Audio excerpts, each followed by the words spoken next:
Ele foi passar 3 semanas lá em cima. Ficou 7 anos sem perceber.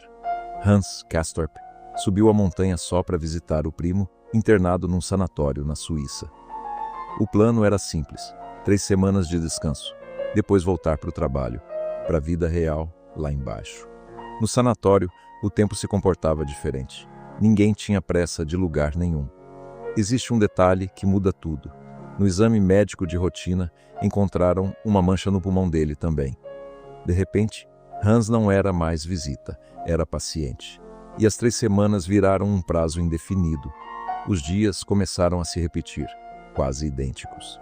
Refeições, termômetro, descanso, conversas longas sobre a morte. O termômetro virou o centro da vida ali.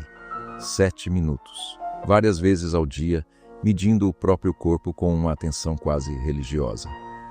Hans conheceu Settembrini, um humanista que acreditava na razão, no progresso, na vontade humana de vencer a doença. Depois conheceu Nafta, radical, fascinado pela morte, pelo sofrimento como caminho para alguma verdade maior. Os dois discutiam sem parar, puxando Hans para lados opostos, sem nunca chegar a lugar nenhum definitivo.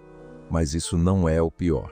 Ele se apaixonou por uma paciente, Clavidia, de um jeito febril, quase tão doente quanto o próprio corpo dele. O tempo lá em cima não se media mais em dias. Se media em estações que se repetiam, uma igual à outra. Agora presta atenção. Hans parou de contar os meses.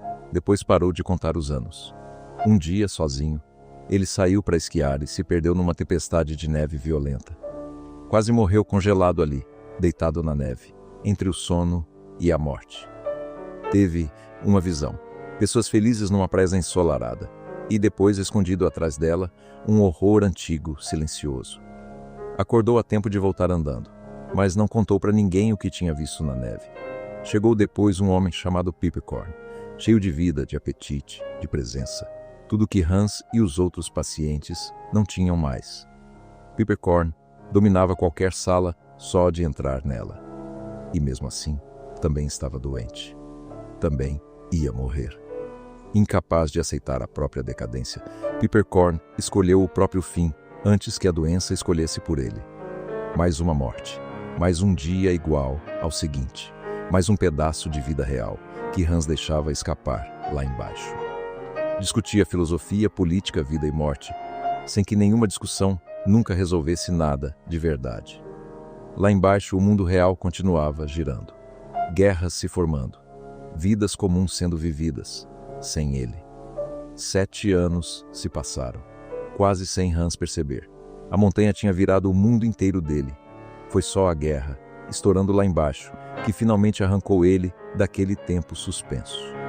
Ele desceu a montanha para virar soldado, direto para um campo de batalha, sem nunca ter realmente vivido. Adiar a vida real, achando que ainda sobra tempo, é a forma mais silenciosa de perdê-la inteira. Se isso te tocou, tem outro vídeo no canal sobre um homem que só disse a verdade sobre a própria vida depois de morto. Isso te tocou? Se inscreva agora no Anima et Umbra.